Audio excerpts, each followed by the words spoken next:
What you're about to experience is one man's quest to see beyond the tumultuous period we're in and to envision what lies just beyond our grasp, yet well within our reach. Welcome to Larry Rifkin's America Trends, where the future has arrived, and it's just in time.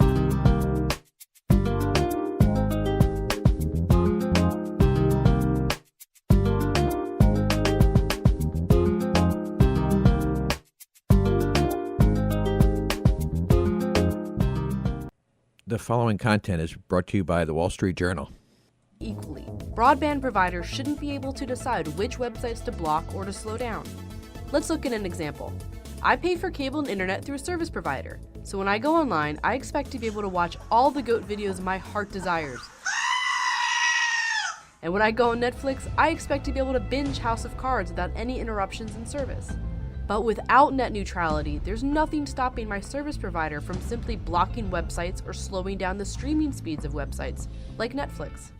And it's already happened. In 2007, Verizon blocked text messages from a pro-choice abortion rights group. Verizon said they had the right to prevent consumers' access to any groups the company might deem controversial or unsavory, though they quickly backtracked. And just last year, Comcast slowed Netflix's streaming speeds until Netflix paid for smoother streaming. Netflix accounts for more than 30% of internet streaming, and Comcast believed that they should be accountable for some of the infrastructure upgrade costs. In February, when Netflix paid up, speeds went back up, as you can see here in the red line. Here's an analogy. Let's say FedEx wants Amazon to give them money because Amazon packages take up a large portion of their shipments, and FedEx thinks that they should chip in for their truck repairs. To pressure Amazon, FedEx slows down their delivery time, but the consumer is the one who paid for the 2-day shipping in the first place, and the consumer is the one hurt by having her packages delayed. The FCC wants to establish clear rules to make sure that broadband providers can't do this. They plan to define the internet providers as common carriers under Title II of the Communications Act. Companies regulated under Title II can't discriminate what services they're providing to the consumer. It's why FedEx can't discriminate against Amazon deliveries. Democrats and President Obama strongly support these regulations.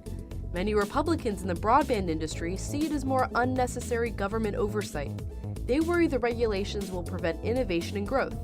The thinking goes, if AT&T and Comcast are required to let anyone use their lines for free, why would they spend billions of dollars building them in the first place? They also see the free market as a solution. If you don't like Comcast slowing your Netflix, switch to Verizon. The sticking point there is the majority of American consumers currently only have one provider of high-speed internet service to choose from. The debate will likely continue after the FCC rules on this February 26th.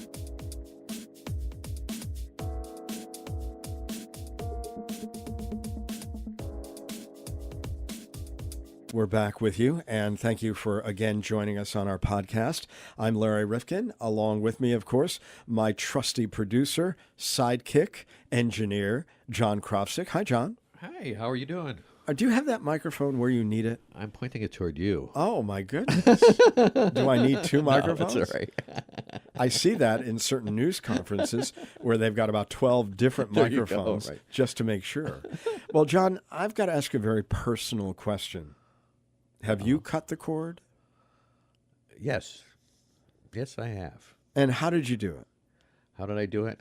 Well, I've always had this, and it drives my wife and kids crazy, but paying for TV has always been a sore spot. Yes. It rankled you. Why am I paying for something I used to get for free? Yeah, I don't know. It's just, there's something Well, in that me bothered me too about radio when I bought Sirius XM.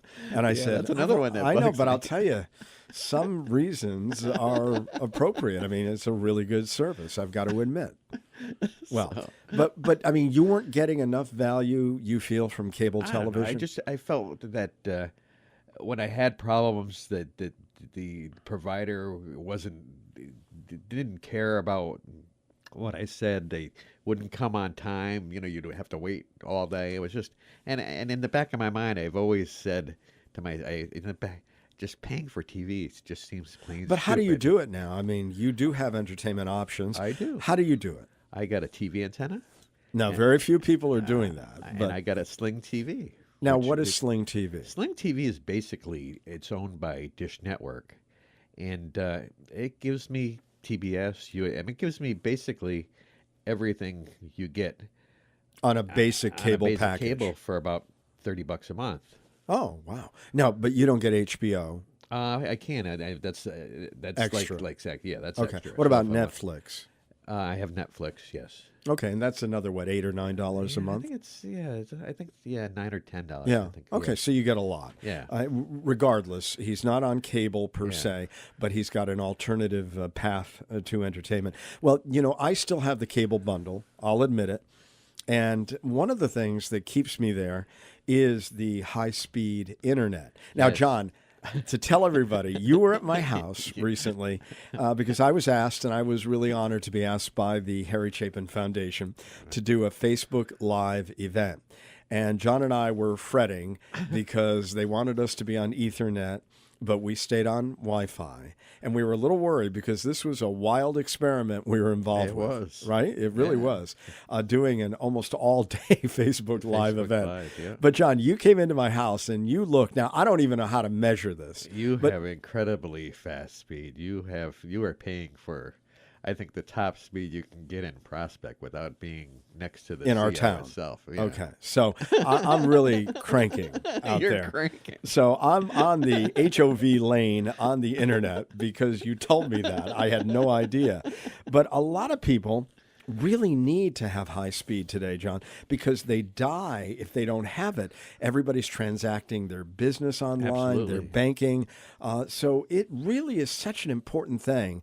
And we've had this big debate going on lately about net neutrality. And a lot of people glaze over when they think about it. In the simplest sense, how would you define that? Well, net neutrality basically says that every packet, no matter where it's from, is got to be treated the same. You can't slow it down. You can't speed it up.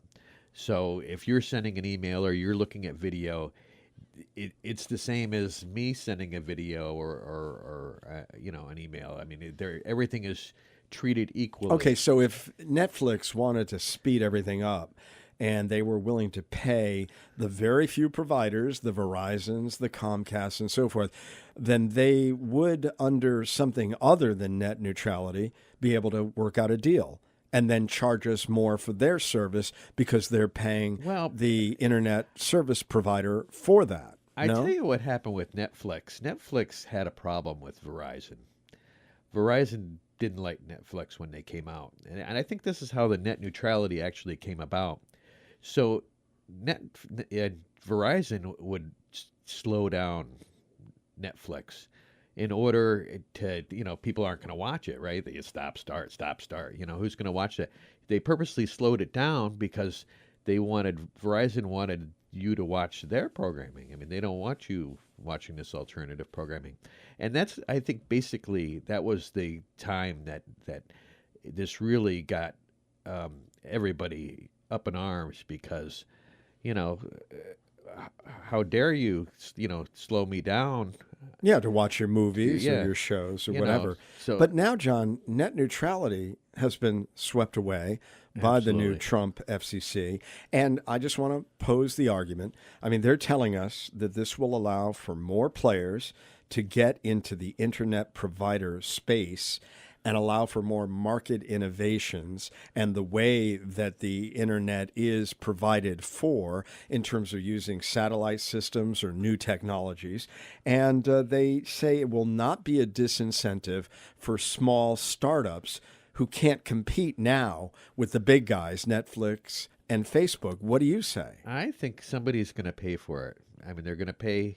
They want to be on the superhighway. You're going to pay for it, and everybody else, you're going to be stuck with whatever you're stuck with. So Now, are we talking primarily here about video? Because we, for Video, example, yes, are talking yes, to people right. by way of the internet using audio. Video is the big bandwidth hog. Okay. So They- this won't affect a lot of podcasting, for No, example? it shouldn't affect podcasting or email or anything like that. We're basically, this is video. This is high def video. People, Netflix does high def video and stuff, and if you want to get it, it's available to you. But this is where somebody's going to pay for, in order to get this innovation, they have to spend money, right? And everything costs something. So I don't know. It's hard to say now who's going to pay and where it's going to go. But John, could this lead us to more internet providers? Because right now, for example, with Comcast, and that's the service I have, and Comcast owns NBC. Now, if I was to think about it where they're speeding things up or slowing things down, and Comcast being the largest cable provider and internet service as they are, they could slow down Fox News. They could slow down CNN. Sure. Because they own MSNBC. Oh, yeah. Yes. Now, what happens? Is there an outcry from the viewers? I think that's what happens. I mean, we saw that when Comcast and Yes couldn't get along, and nobody could see the Yankee games, so there was a big in this outcry. region. Yeah. Mm-hmm. So I think that probably is our only protection that we sort of have if enough people get pissed off at these companies. And so you think that's the real safeguard in all of this? Well, I'll tell you again, this is another one of these complex, knotty issues, not easily left to a description of, one sentence or, 5-minute newscast. So that's why we're devoting about 30 minutes to it. And we've got a great provider of an understanding of this, Rich Hanley. Now, he's an old friend of mine. He's a professor of journalism at Quinnipiac University in Connecticut. He follows this stuff really incredibly well. And he also opines on these other decisions, John, that the FCC has made recently where they're saying, let's open things up. Let's not limit ownership of cross media in a market. They're doing a lot of things. So we start off by asking Rich about the general tone of what's going on at the Federal Communications Commission. And then quickly, we get right into this issue of net neutrality, an important one for all of us, even if we don't even understand what it means. But I think you will after this. Well, we've seen what happens with radio stations, though, when we open things up. And, we got all the big guys owning all the radio stations now, and everybody's on the satellite. So I don't know. Time will tell us how this ruling will go. Well, some of these conglomerates in radio, at least, have been having a hard time themselves as that medium has been changing so dramatically. And a lot of you are now turning for your radio to us, people like us who are podcasting. And you're saying, I don't really need a radio per se because I'm developing my own choices. And we certainly want to see the internet available for everybody who wants to innovate on it. So let's talk to Rich Hanley, see what he has to say. There you go. On the line with us is Richard Hanley. He is a professor of journalism at Quinnipiac University in Connecticut. And Rich, thank you very much for joining us here on America Trends. Thank you, Larry. It's great to be here. Well, the FCC, we know that they just made a big play as it relates to net neutrality. They've been doing other things, too, much along party lines, repealing a 40-year-old rule preventing a media company from owning a radio or television station and a newspaper, and from owning multiple TV stations in the same market. And there's a lot that they've been doing of late. What should we look at this direction of the FCC as being? Well, this is classic Republican policy or ideology, toward freeing the markets as much as markets can be free without any encumbrances from federal regulation or federal law. In the media sphere, the government had always, and through the people, and the government had always saw it as somewhat different from other businesses because spectrum was limited in terms of broadcasting and in terms of radio, and that if one company accumulated too much power in one market, it would serve to stifle free speech. And it seems that sort of guiding principle, which has been in place since the 1930s and then modified over time, is now being dismantled regulation by regulation, by the FCC, in terms of ownership rules, as you referenced, so that you can own a TV station, a radio station, a newspaper in the same market. So one voice, 3 platforms, plus your internet presence. That's a major decision that didn't get enough coverage as it should, because it allows some of these big companies to come into given markets and dominate the information flow. the rationale on the Republican side is that with the Internet, no one entity can dominate. And that's not necessarily true, because television and radio and newspapers are still powerful and potent forces, in information dissemination. And so you look at the FCC, it's just following Republican principle to deregulate, and in the process, the so-called public interest provisions of broadcasting are being set aside for capitalistic motivation of a more efficient market. The company that has the most resources should get to determine how it wants to run its business. Well, if some who are in favor of the move in terms of ownership say, well, these modest media consolidations allow economies of scale, and as these companies, radio, newspapers, local television, are threatened because their ad revenues are being gobbled up by others like Facebook and Google and the like, that this just gives them a better competitive footing. Do you think that argument makes sense? That argument, I think, made sense 5 years ago, but what's actually happening in practice, is that a lot of the news will be generated by reporters who don't live in the market. In other words, it's basically a hub and spoke system where if you say, for discussion's sake, Sinclair, it will have its graphics. It could have anchors in Florida reporting on news in Hartford. As a way to capture efficiencies, which is a way to increase their profit margin. So it's not that they can sort of daisy chain national advertisers, because you could do that already. It's just that they could save a lot of money by having one anchor serve 4 or 5 different markets instead of having an anchor local to each market delivering the news. So the scale works for the corporate side. It doesn't work for the news side, and news is a different sort of business. It's not in the widget business. It's locally oriented. Things that are important locally, have to be discussed by people who know the locality. And the sort of hub and spoke system, the centralization of things like graphics and anchoring, etc., really don't work in developing a local presence and a local sense of what's important. We're talking about eating up and gobbling up various media resources in a community. And before we get into the net neutrality issue, I do want to ask about some of the things that we've seen recently. You've got Disney buying up a big piece of 21st Century Fox. You've got AT&T and Time Warner trying to court each other. You've got Verizon bulking up, scoring these NFL streaming rights. You look at all these things, Amazon toying with a free TV service. I mean, we're talking about large behemoths gobbling up other behemoths here. What do you see this all leading to? Well, this just shows that the power of the technology companies in terms of their cash is rippling throughout the media ecosystem. So Disney, in response to Amazon and Netflix, has to buy 21st Century Fox to have a chance at developing content that people want to see.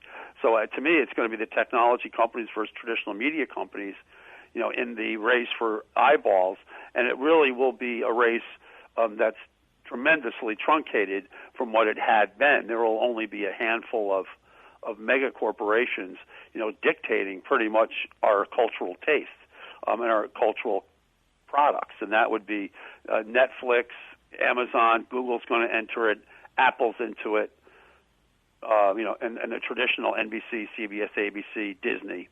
And AT&T now, they own DirecTV, they're going to own Time Warner. Verizon owns Yahoo and the remnants of whatever AOL is. So there's just a lot of concentration going on, and we're going to get down to about 10 to 12 companies that will be providing all of our professional content. And the interesting thing about this, Larry, is that they're not necessarily competing against each other.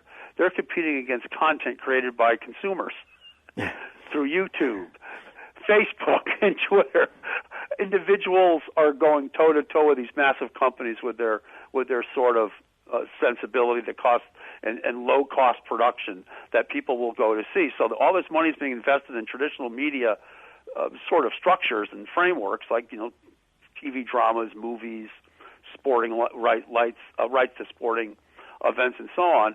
But the eyeballs tend to be going more and more to sort of amateur content, just goofing around stuff that people share on Facebook, Twitter, and other social media. So it is there's no middle here anymore. There's this amateur stuff that's pretty wild and crazy, and then there's the professional stuff, which is getting extraordinarily expensive to make, and so economies of scale matter at that level.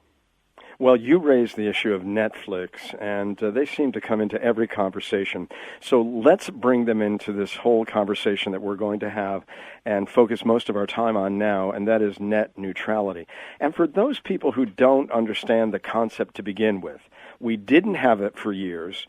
Then we've had it for the last couple of years. And what's been the difference, and what do you think will happen now that, again, it has been struck by the FCC? Well, net neutrality, started with the birth of the internet, and that all content would travel along the routes without any sort of favoritism. That is, it wasn't an unspoken agreement that whoever was your internet provider would provide you the same chance to see all content available online without favoring big companies or bigger websites for smaller websites. All traffic was considered equal. Mm-hmm. And then that was codified, into FCC regulation. And now that regulation of net neutrality has been reversed by the current lineup of FCC commissioners. So net neutrality doesn't exist.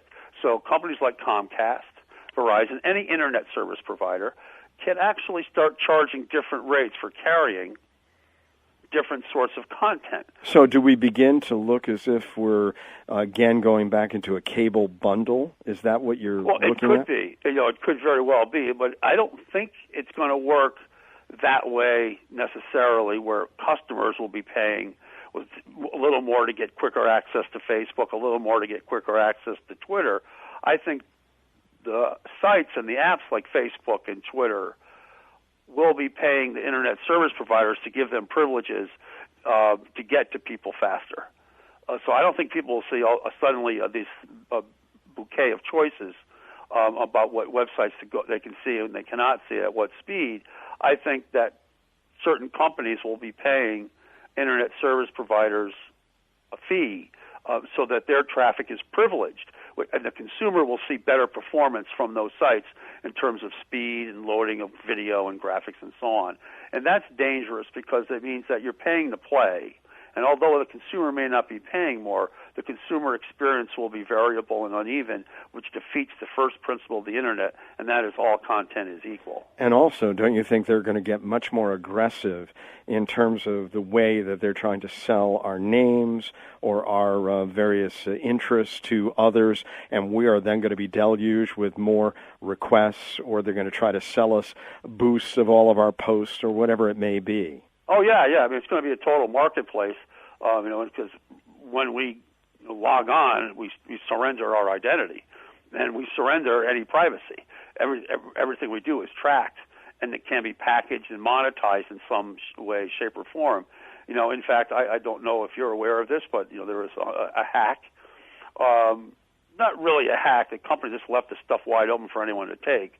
So there's a probability that the 123 million people had their personal information stolen, in the sense that this one company left a way for anyone to download its database without any, sort of security precautions. So what what websites you went to, what you bought, when you did it. But we see so much of this going on, yeah. and so many people, the young people, they live their entire lives, Professor, online, and so they just look at this and they shrug. I mean, what can you do at this point? Well, you can't do anything except understand that what you do online will be packaged and sold as a commodity to advertisers, to political parties, perhaps to foreign governments wishing to influence your choice of candidates in an election, because our lives are now filtered through online means, and that means what we think, what we like, what we dislike, what we buy, all creates a very specific and unique identity, and that's one that can be packaged and sold for various reasons. It's like when you now, just go online, you'll see ads for stuff that you might have looked at on another website a week ago or an hour before. And that's how it works. It's just algorithms are running this sort of thing, and they're becoming more and more sophisticated. And once you put machine learning in place, artificial intelligence, a layer of that on here, it'll have a certain predictive power that will actually lead you to choices that you don't know you made based on your past preferences. So there's all sorts of sophisticated marketing, advertising, and political machinations about to happen, online, and there's nothing we could do about it unless we just simply withdraw from the space, and I don't see that happening. Now, a lot of people are worried that it's going to slow down various elements that they go to on the Internet. I want to ask you, if in fact that's not necessarily going to be the case, is it really video that we're talking about here taking up all this bandwidth? In other words, if I wanted to start up, as we just did, this podcast, America Trends, is there any chance that information could be slowed down? It's only audio. It doesn't take up a lot of room. What are you looking at as being the impacts potentially? And, people either having to pay more, companies or individuals if they did bundle. Is it all about video? Is that what we're talking about? Yeah, a lot of the traffic is Netflix online, as it is now. But I don't think, folks who are putting up a video have much to worry about at this point. However, in a few years, when a business model evolves and is fully developed, you could be asked to pay more to get your video out a little quicker than somebody else's. You could be asked to take part in a marketing agreement where ads would pre-roll on your video, and the revenue from those ads will be shared with the ISP.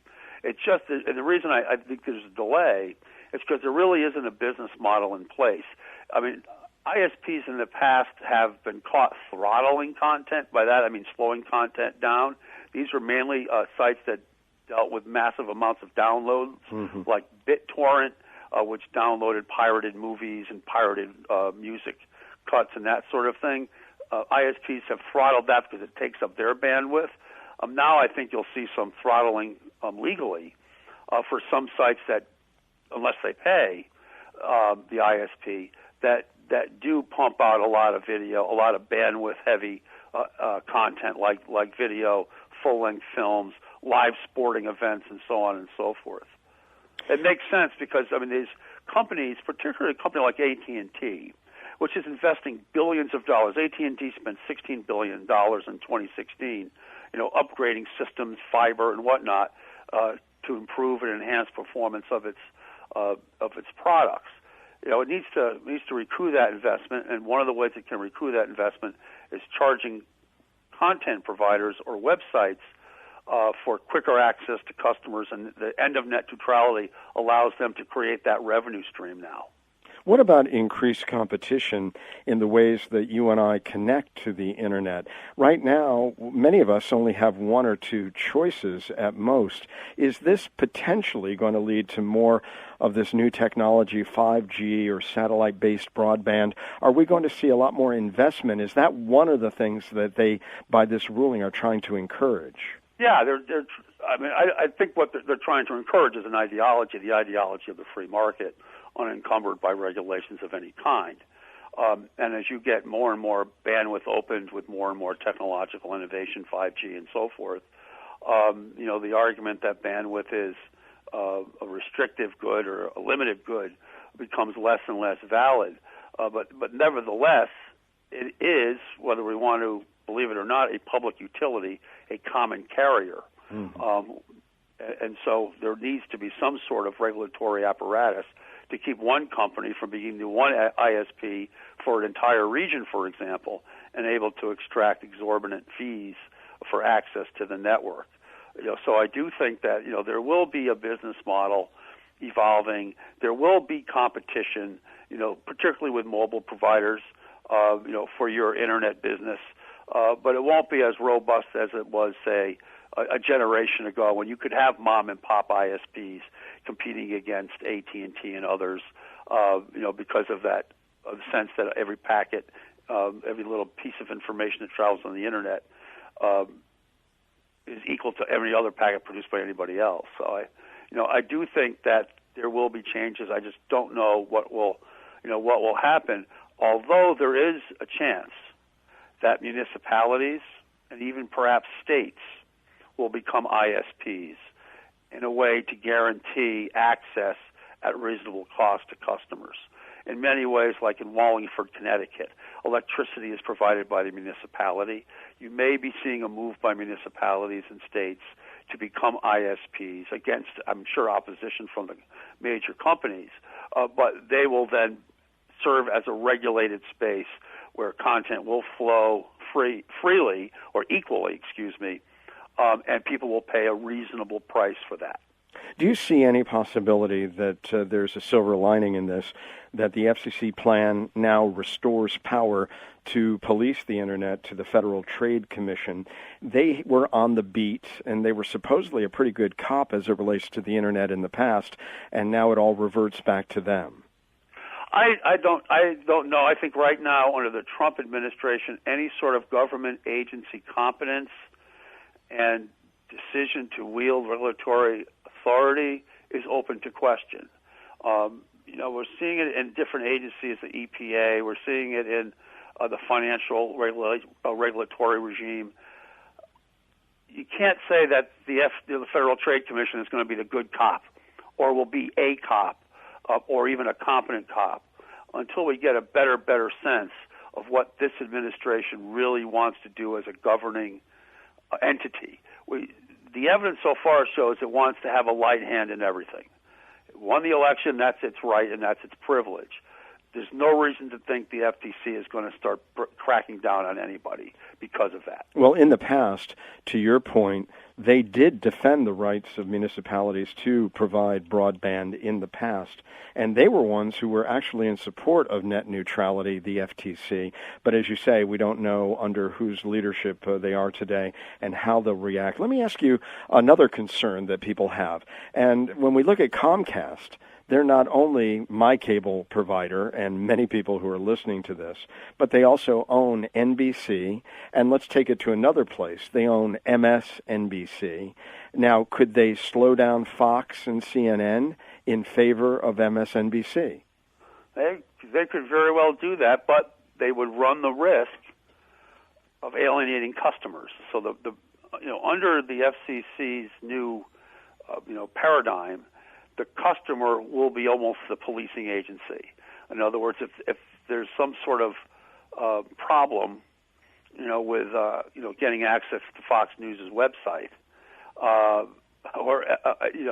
and Comcast is the provider, there will be a mechanism to complain about it.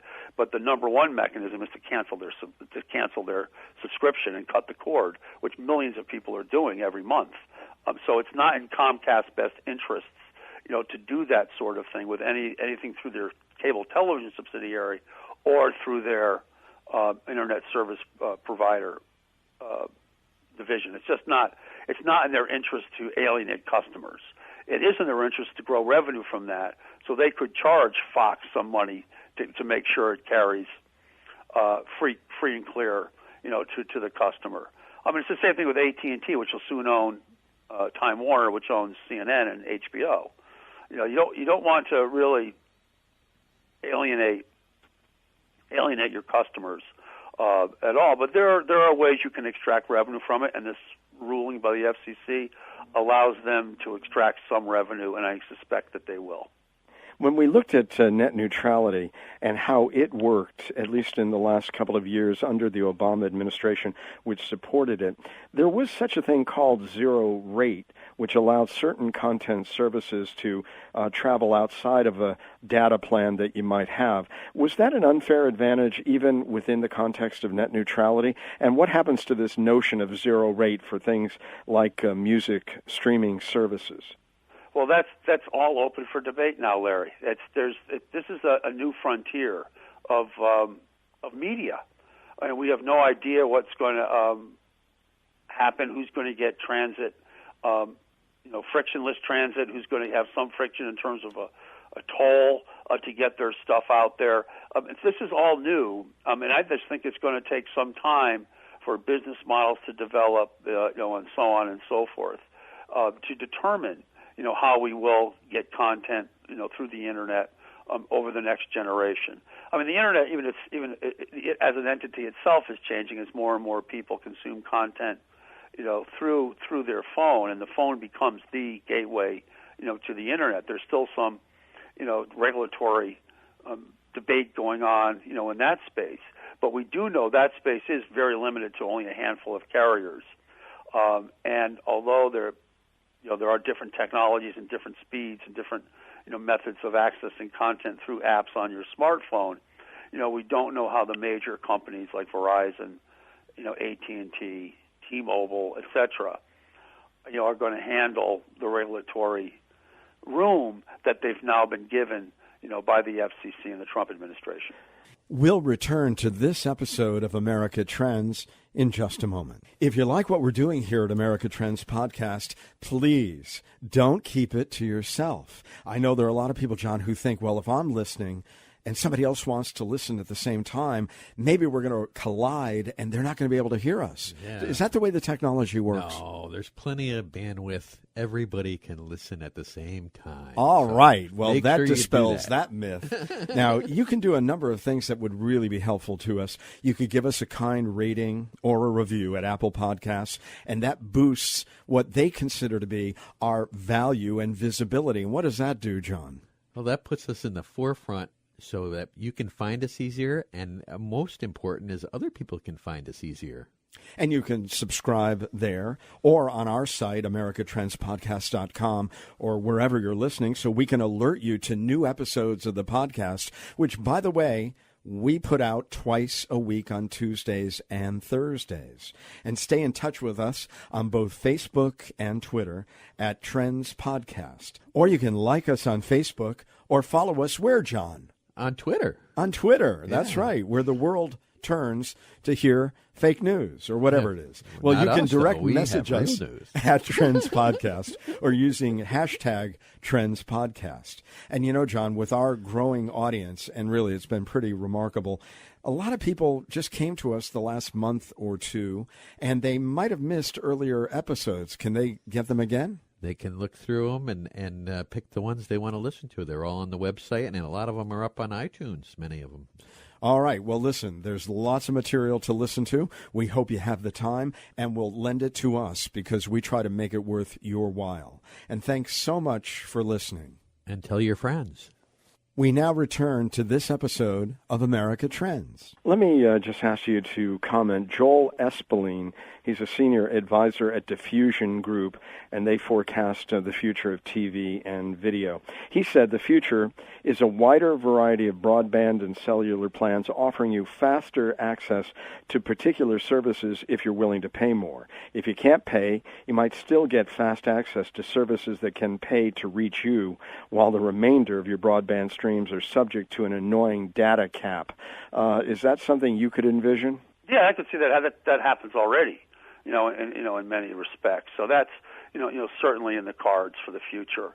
And that's, it's going to be a pay-to-play environment. The question is, how much are you willing to pay, and how much are the companies who distribute content willing to pay, to the providers to get their stuff in front of as many eyeballs as efficiently and as frictionless as possible.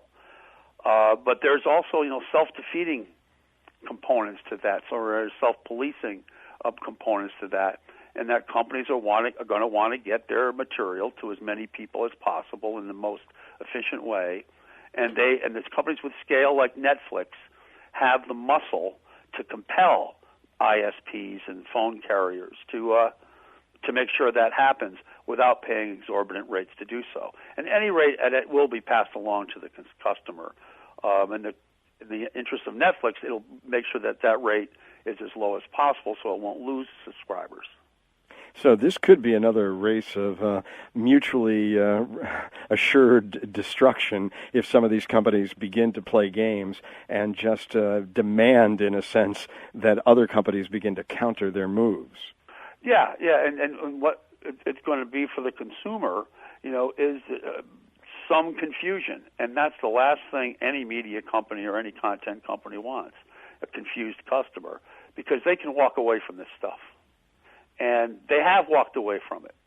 Just look at the example of ESPN. The customers' desire for sports content changed, and ESPN lost over 10% of its subscribers virtually overnight. Customers have choices even outside of the infrastructure, of traditional content companies, and so they'll just leave. And if that happens, everybody loses.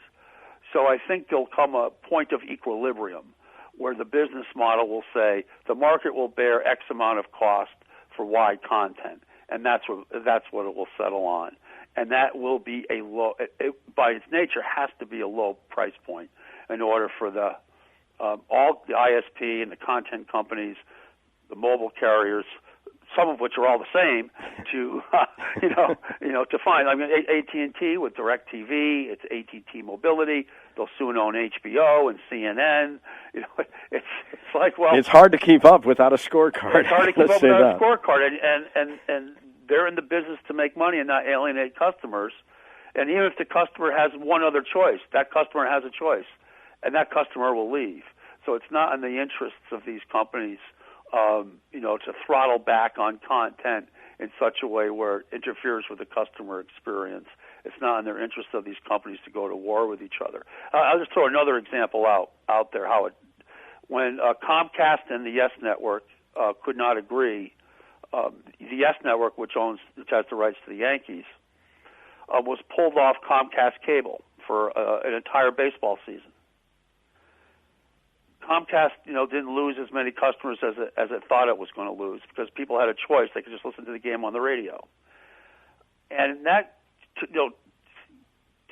showed both Yes and Comcast that people don't care as much about your stuff as you're charging, as much as you think they do. If it disappears, they'll always find something else to do. That's the nature of things. So they have to be very cautious and very careful about how they price this new model where they can throttle back content, they can slow down content, or they can accelerate it for certain companies. They just have to be careful because people will walk away. And they've proven that even if they don't walk away necessarily from one tier, they'll just go watch something else, or they'll do something else. Well, I'm glad people didn't do something else, and they stayed and listened to all of your really important comments about net neutrality. And I think you put it in a way, Rich Hanley, that people can understand, because it's a rather complex, issue. But thank you for breaking it down for us today on America Trends. Thank you, Larry. It's great to be here. Thanks for listening to this episode of America Trends.